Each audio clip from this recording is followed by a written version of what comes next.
राम राम सभी भक्तजनों को। आज की इस वीडियो में हम सुनेंगे शुक्रवार व्रत कथा यानी कि संतोषी माता की व्रत कथा। शुक्रवार के व्रत के दिन संतोषी माता का भी व्रत किया जाता है और लक्ष्मी माता का भी व्रत किया जाता है। आज हम सुनेंगे संतोषी माता की व्रत कथा। एक गांव में एक बूढ़ी अम्मा रहती थी। बूढ़ी अम्मा के 7 बेटे थे। 7 बेटों में से 6 बेटे कमाने जाते थे, शाम को पैसे लेकर घर आते थे। सबसे छोटा वाला भोला भाला था, कमाई नहीं करता था, घर पर ही रहता था, घर के कामों में सबका हाथ बटाता था। बूढ़ी अम्मा को वह बिल्कुल भी पसंद नहीं था क्योंकि वह पैसे लेकर नहीं आता था। इसलिए बूढ़ी अम्मा जब भी खाना बनाती पहले अपने 6 बेटों को खिलाती, उनको अच्छा अच्छा खाना खिलाती, अच्छे अच्छे पकवान परोसती। फिर उनकी सबकी थाली में जो जो जूठन बचता वो सब एक थाली में करके लास्ट में छोटे वाले को आवाज़ देती कि आ जाओ बेटा खाना खा लो। छोटा बेटा अपनी माँ से बहुत प्यार करता था और अपनी पत्नी के सामने सारे दिन अपनी माँ की बड़ाई करता रहता था, मेरी माँ इतनी अच्छी है, मेरी माँ इतनी अच्छी है। एक बार उसकी पत्नी ने सोचा कि उसको अपनी माँ की सच्चाई पता होनी चाहिए, तो उसने कहा कि तुम्हारी माँ तुमसे बिल्कुल भी प्रेम नहीं करती है। जो बाकी के भाई जूठन छोड़ के जाते हैं वही तुमको डाल के दे देती है और तुम वो खुशी खुशी खा लेते हो। सबसे छोटे बेटे ने कहा, नहीं, मैं अपनी माँ के लिए ऐसी बातें नहीं सुन सकता, मेरी माँ ऐसा कर ही नहीं सकती। तब उसकी पत्नी ने कहा, ठीक है, आज जब सब भाई खाना खाएं तब तुम देख लेना। और वह बुखार का बहाना बनाकर वहीं लेट गया और मुंह के ऊपर हल्का सा तौलिया ढक लिया जिससे बाहर का सब कुछ साफ साफ दिखाई दे रहा हो। सारे भाइयों को माँ ने अच्छे से परोसा, बड़े ही प्यार से खाना खिलाया। जब सारे भाई खड़े होकर चले गए तो सबकी थालियाँ इकट्ठा करी और उनमें जो जो जूठन बचा था वह सब एक थाली में इकट्ठा किया और सबसे छोटे वाले बेटे को कहा कि खड़े हो जाओ, तुम्हारे लिए खाना परोस दिया है। सबसे छोटे बेटे ने कहा, माँ, मैंने आज तुम्हारी सारी करतूतें देख ली हैं, आज से मैं इस घर में खाना नहीं खाऊंगा, मैं परदेश जा रहा हूँ कमाने के लिए। तब उसकी माँ ने कहा, कल जाता हो तो अभी जा। यह सुनकर वह वहाँ से तुरंत ही निकल गया और फिर गौशाला की तरफ गया जहाँ उसकी पत्नी उपले बना रही थी यानी गोबर थाप रही थी। उससे जाकर उसने कहा कि मैं अब परदेश कमाने के लिए जा रहा हूँ, मेरी यह अंगूठी रख लेना निशानी के तौर पर और तुम अपनी कोई निशानी मुझे दे दो जिससे मैं तुम्हें याद करता रहूँ। तब उसकी पत्नी ने कहा, मेरे पास तो कुछ भी नहीं है, मैं तो सिर्फ गाय भैंसों का काम करती हूँ, क्योंकि जिसका पति नहीं कमाता है ससुराल में उसकी इज्जत भी नहीं होती। तो उसे सिर्फ वही काम दिया गया था, गाय भैंसों का गोबर उठाना, गाय भैंसों के यहाँ सफाई करना। तो उसने कहा, मेरे पास तो ये गोबर से भरे हुए हाथ हैं। और इतना कहकर उसने उसकी शर्ट के ऊपर वही गोबर वाले हाथ की थाप लगा दी और कहा, यह तुम मेरी निशानी के रूप में रख लेना। और फिर वह वहाँ से अपनी पत्नी को अलविदा कहकर वहाँ से चला गया और चलते चलते बहुत दूर चला गया। दूसरे नगर में जाकर एक सेठ के यहाँ गया। सेठ जी से जाकर बोला कि सेठ जी, मुझे कोई काम धंधा दे दो, मुझे काम करना है। सेठ जी को भी उस दिन नौकर की ज़रूरत थी, तो उसने कहा, ठीक है, तुम मेरे यहाँ नौकरी कर लो, लेकिन पैसे तुम्हारे काम को देख कर ही दूंगा। वह ईमानदार तो था ही, इतना ज़्यादा ईमानदार होने के कारण सेठ जी को वह बहुत पसंद आया और सेठ जी उसे अपने हिसाब किताब और लेन देन का काम संभला दिया। ऐसा करते करते सेठ जी ने अपने आधे मुनाफे का हिस्सेदार बना लिया और वह एक नामी सेठ के रूप में जाना जाने लगा। उसे यहाँ सेठ के काम करते हुए 12 साल बीत गए और 12 साल के अंदर उसने बहुत बड़ा नाम कमा लिया और बहुत बड़ा आदमी बन गया। उधर उसकी पत्नी के दिन खराब चलने लगे। उसका पति भी यहाँ नहीं था, तो उसकी सास और उसकी जेठानियों ने उसके साथ बुरा बर्ताव करना शुरू कर दिया। उससे गाय और भैंसों का काम तो करवाते ही थे, उससे जंगल में लकड़ियाँ काट कर लाने के लिए भी कहा गया। वह जब लकड़ियाँ काट कर लाती तो उसे नारियल के एक खोपड़े में पानी दिया जाता था और उस खोपड़े में जितना पानी आता था बस वही पानी उसे पूरे दिन में दिया जाता था। भूसे की उसे रोटी दी जाती थी, ऐसा खाना उसे दिया जाता। वह बहुत ज़्यादा परेशान रहने लगी। एक दिन जब वह बाहर जा रही थी तो उसने देखा कि मोहल्ले की कुछ औरतें व्रत कर रही हैं, कहानी सुन रही हैं। तब वहाँ से एक औरत खड़ी हुई और उसने उसे समझाया कि ये संतोषी माता का मंदिर है और हम संतोषी माता की कहानी सुन रही हैं। तब उसकी पत्नी ने पूछा कि संतोषी माता का व्रत करने से क्या होता है। तब वो औरतें बोली कि संतोषी माता का व्रत करने से सब कुछ मिलता है, मनोवांछित फल मिलता है, पति बाहर प्रदेश में गया हो तो लौट आता है और संतान का सुख प्राप्त होता है, रोग शोक केस के मुकदमे सभी से छुटकारा मिलता है। संतोषी माता का बहुत बड़ा प्रभाव है। तब उसने उन सारी औरतों से व्रत की विधि पूछ ली। वह उन औरतों ने सारी समझाकर व्रत की विधि उस औरत को बता दी। तब उसके सिर पर जो लकड़ियों का गट्ठर था उसने बाजार में जाकर बेच दिया और उससे संतोषी माता के व्रत की सारी सामग्री खरीद ली, गुड़ और चनी खरीद लिए। घर आकर नहा धोकर वह संतोषी माता के मंदिर को चली गई और वहां जाकर माता से आर्त भाव में प्रार्थना करने लगी कि हे माता जी, मेरे स्वामी जिस भी हाल में हैं, जिस भी प्रदेश में हैं, उनको घर ले आइए। माता ने उसकी मन की मुराद सुनी और पहले ही शुक्रवार को उसके पति का खत आ गया। अगले शुक्रवार को उसके पति का भेजा हुआ धन उसकी पत्नी को मिला। पत्नी वहाँ से रोते बिलखते फिर अपनी माता के पास गई और संतोषी माता के आगे रोती बिलखती कहने लगी कि हे माता, मैंने धन कब मांगा था? मुझे तो मेरा स्वामी चाहिए जो कि परदेश में रहता है। हे माँ, मुझे मेरा सुहाग लौटा दो। मुझे अपने स्वामी की पूजा करनी है, उनकी आराधना करनी है और उनकी सेवा करनी है।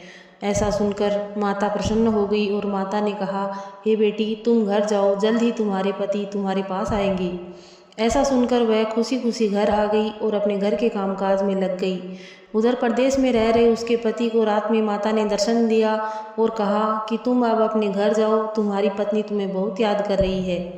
तब उसने कहा, हे माता जी, मैं भी घर जाना चाहता हूँ, लेकिन यहाँ प्रदेश में मैंने इतना कारोबार फैला लिया है कि घर कैसे जाऊँ।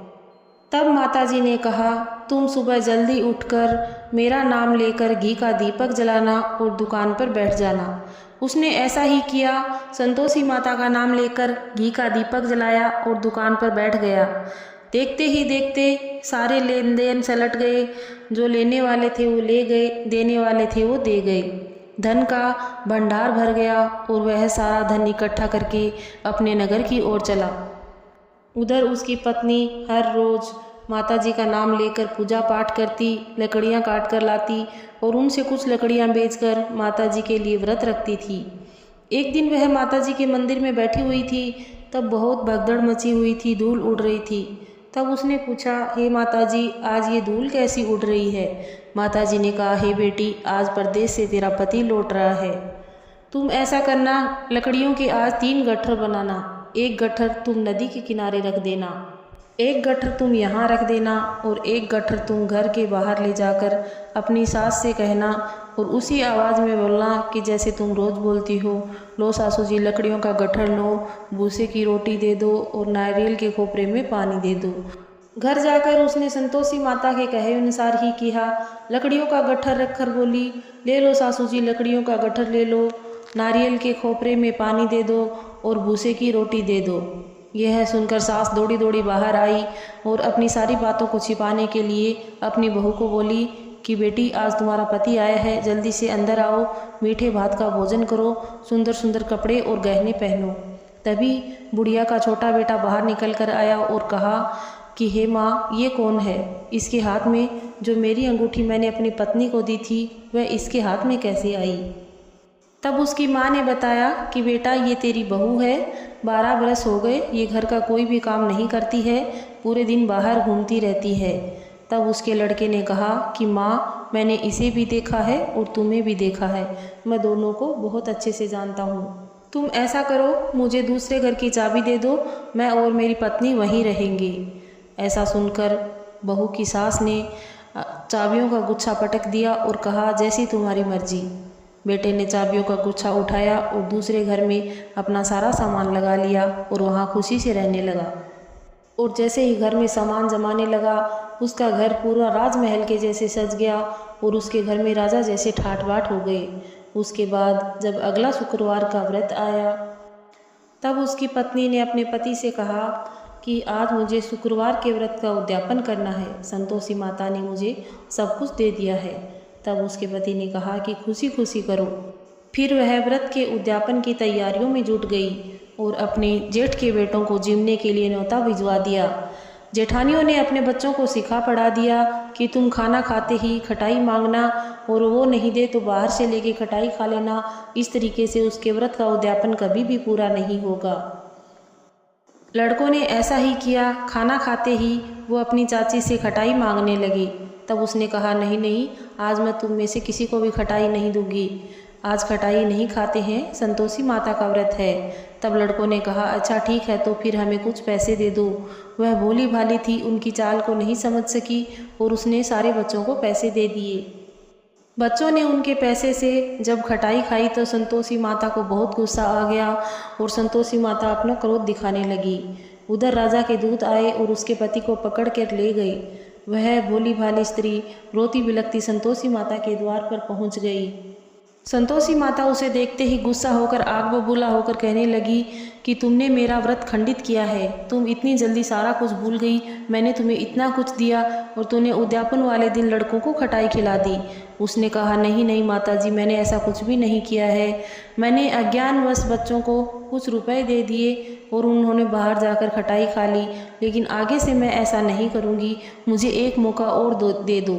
संतोषी माता ने कहा, ठीक है पुत्री, तुम घर जाओ, रास्ते में तुम्हारा पति तुम्हें घर आता हुआ मिलेगा। माता की ऐसी बातें सुनकर वह वहाँ से घर को चल दी और रास्ते में उसका पति उसको आता हुआ मिल गया। उसके पति ने कहा, राजा ने तो मुझे बस मिलने के लिए बुलाया था। घर आकर उसने फिर जब अगली बार शुक्रवार आया तो उसने फिर से माता जी का उद्यापन करने की सोची और इस बार उसने जेठ के बच्चों को बुलाया।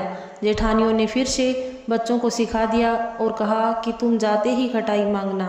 बच्चों ने कहा, हम खाना तभी खाएंगे जब हमें खटाई खाने को मिलेगी। तब उसने कहा, नहीं नहीं, इस बार मैं तुम में से किसी को भी खटाई ना ही खाने दूंगी और ना ही खाने के लिए पैसे दूंगी। तो वहाँ से वो बच्चे चले गए। फिर उसने ब्राह्मणों के बच्चों को बुलाया, उनको भोजन कराया। इससे संतोषी माता बहुत प्रसन्न हुई और संतोषी माता ने खुश होकर उसे एक संतान के रूप में एक बेटा दिया। उसका बेटा बहुत ही प्रसन्न था, खुशहाल था, बहुत ही सुंदर था। वह अपने बेटे को लेकर हर रोज़ संतोषी माता के मंदिर जाया करती। एक दिन माता ने सोचा कि यह तो मेरे द्वार पर रोज आती है, आज मुझे भी इसके घर जाना चाहिए, इसका ससुराल देखना चाहिए। तब माता ने गुड़ और चने से सना हुआ मुंह और भयानक रूप धारण करके उसके ससुराल पहुंची। उसकी सास ने देखते ही कहा, अरे भगाओ भगाओ, देखो कोई डाकनी आई है। इतनी ही देर में उसने खिड़की से झांक कर देखा और खिड़की से देखते ही वह चिल्लाने लगी, अरे वाह, आज तो मेरी माता जी मेरे घर आई है, आज तो मेरी माता जी मेरे घर आई है। तब उसकी सास बोली, अरे पगली औरत, किसको तुझे देखकर इसका इतना खुश हो रही है? बच्चे को भी तुमने ज़मीन पर पटक दिया। लेकिन वह एक ही बात बार बार बोले जा रही थी और खुश हो रही थी कि आज मेरी माता जी मेरे घर आई हैं। और अपनी सास को समझाते हुए कहने लगी कि हे सासू जी, जिस संतोषी माता का मैं व्रत करती हूँ, ये वही संतोषी माता जी हैं, आज हमारे घर पर आई हैं। ऐसा कहकर उसने संतोषी माता जी के चरण पकड़ लिए। सभी ने संतोषी माता से माफ़ी मांगी और कहा, हे माता जी, हम अज्ञानी हैं, मूर्ख हैं, हमें माफ़ कर दो, हम पापी हैं, अन्यायी हैं। हे माता रानी, हमने आपका व्रत भंग करवाकर बहुत बड़ा पाप किया है, हमें माफ़ कर दो, हमें क्षमा कर दो। सारा परिवार माता जी से इस तरीके से माफ़ी मांगने लगा और कहने लगे कि हे माता जी, हम आपके व्रत की विधि नहीं जानते, लेकिन अब हम आपका व्रत करेंगे, पूरे विधि विधान से करेंगे। माता रानी प्रसन्न हो गई और अपने सुंदर दिव्य स्वरूप में आकर सबको आशीर्वाद, सुख और संतोष प्रदान किया। हे माता जी, हम भी आपसे विनती करते हैं, जैसा आपने उस बुढ़िया के छोटी बहू की प्रार्थना सुनी, उसकी मनोकामना पूरी करी, वैसे सबकी करना, कहते सुनते हुकारा भरते सबको संतोष और सुख प्रदान करना। जय हो संतोषी माता की। माता संतोषी गणेश जी की पुत्री हैं और उनका ये व्रत करने से सुख, शांति, संतान प्राप्ति, विवाह के योग बनते हैं। शुक्ल पक्ष के प्रथम शुक्रवार से ये व्रत शुरू किया जाता है और 16 शुक्रवार का व्रत करके इसका उद्यापन किया जाता है। इसका व्रत करने वाले को ना ही खटाई खानी चाहिए और ना ही खटाई दान में देनी चाहिए और ना ही खटाई को हाथ लगाना चाहिए। ऐसे व्रत करने से संतोषी माता बहुत जल्दी प्रसन्न होती हैं। माता को गुड़ और चने का भोग लगता है। माता जी का व्रत जो भी करते हैं माता जी उनकी मनोकामना पूरी अवश्य करती हैं। जय हो संतोषी माता की। सभी प्रेम से बोलो जय हो संतोषी माता की। ऐसी ही और कहानियाँ सुनने के लिए आपके इस चैनल राजस्थानी रीति रिवाज को सब्सक्राइब कर लीजिए।